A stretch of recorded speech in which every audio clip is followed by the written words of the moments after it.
Hey up guys, so it's January, which means it's the most depressing time of the year because Christmas has robbed us of all our finances. The weather is a lot more miserable because it's colder and darker. We're not getting our hit of vitamin D, so yeah, we're all a bit grumpier. So yeah, it's no wonder suicide rates skyrocket at this time of the year.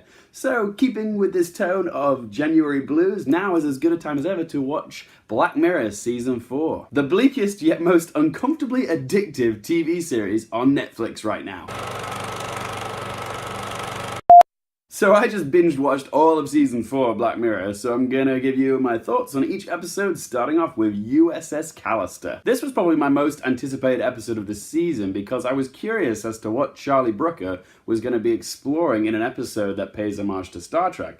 But I gotta say, Season 4 starts off on a really good note. I'm gonna be issuing a massive spoiler warning right now because I am gonna be talking in depth about all the episodes. So if you don't want things spoiled for you about any episodes regarding Black Mirror Season 4, now's your time to leave because yeah, you're gonna get upset if you keep watching. So USS Callister is centered around Robert Daly, who is played by Jesse Plemmons, who you probably recognize as Todd from Breaking Bad. He's the CTO of this big VR gaming company, and he co-owns it with the CEO, James Walton, who's played by Jimmy Simpson. However, Robert is the brains behind it all, and he's often left to the side, and James gets all the credit. At the start of this episode, we're thrown into what feels like an episode of a sci-fi TV series called Space Fleet, but actually we're watching a game simulation that Robert Daly has created based around Space Fleet. Here in this game, Robert is the captain of the Space Fleet ship, and he is charismatic, confident, and he's beloved by his crew. And you can tell that Jesse Plemons really is channeling a bit of William Shatner because he uses a lot of pauses in between sentences like, "Officers,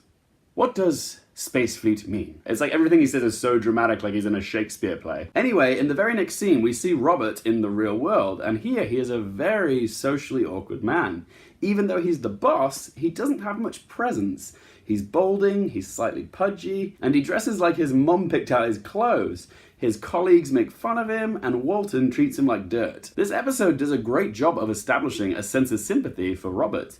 He's a loner who has trouble connecting with people, so he escapes into this infinity game where he can step into the shoes of the hero. However, when the office gets a new coder called Nanette, who is played by Kristen Milotti, our perception on Robert starts to change. At first, Robert and Nanette really hit it off because she is a massive fan of his work and he's really flattered that this really beautiful girl really likes him for his work. But after Robert overhears Nanette say that she's not interested in Robert, that's when his darker side starts to show. He takes the DNA of Nanette off this coffee cup and uploads it into this device which produces a sentient copy of Nanette. This digital copy of Nanette wakes up to find that she is now a character in Robert's Space Fleet game, along with a bunch of other office colleagues who he has previously duplicated. They're all self-aware, but trapped in a world where they have to comply with their captain's orders, otherwise he'll subject them to his own form of torture. So they are essentially now items in his collection and his little playthings that he can just take out and play with whenever he wants. As Walton says, it's an eternal waking nightmare from which there is no escape. These duplicates experience time the same way that we do,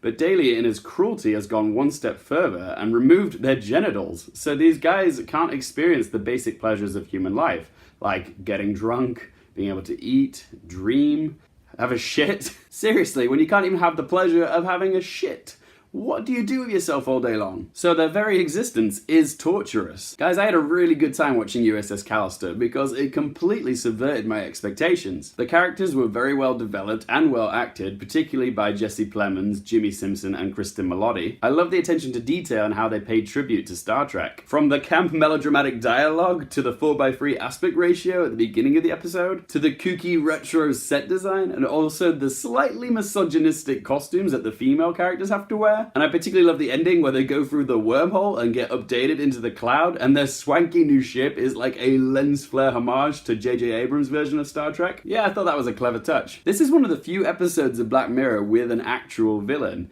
but I really liked how this episode takes its time to establish who Robert was before you found out that he's the bad guy. Establishing a sense of sympathy is smart because that way you feel more invested in him. And then it makes the revelation that he's actually the bad guy all the more powerful because he really is just a kid pulling the wings off of flies. He's got absolute power and he can subject his toys to any kind of punishment he likes. God, he was such a creep, but Jesse Plemons did a great job here. So one of my criticisms of this episode is that it does seem a little bit odd that Robert couldn't figure out that his duplicates were plotting a plan to escape.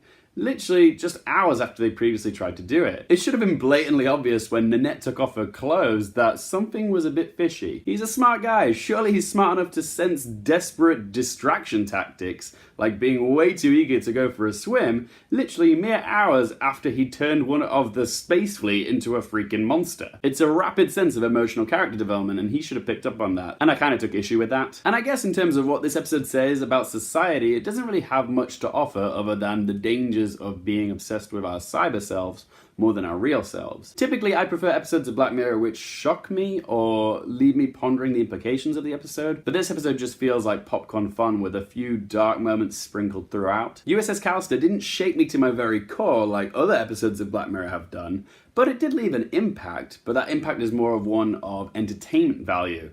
This episode is a great example of what Black Mirror can be on a Netflix budget, an intergalactic space epic, and I was still very entertained by it. So guys, I'm gonna give USS Callister a 7.5 out of 10. Thanks so much for watching, guys. Like I said before, I'm going to be covering all the episodes of Season 4 Black Mirror over the next few weeks, so if you'd like to be updated as to when I release those videos, please do hit the subscribe button, okay? And be sure to let me know what your favourite episode of Black Mirror is. It doesn't have to be from Season 4, it can be from any of the previous seasons, but yeah, I am curious to know what your favourite one is. Whatever it is, let me know in the comment section below, okay? And if you guys want to know my thoughts on previous Black Mirror episodes, there's a link below in the description to those episode reviews. If you're a big Black Mirror fan, be sure to check those out. Thanks so much for watching, guys. For more things related to movies, TV, and popcorn culture, I'm Luke Hearfield, and I'll see you next time.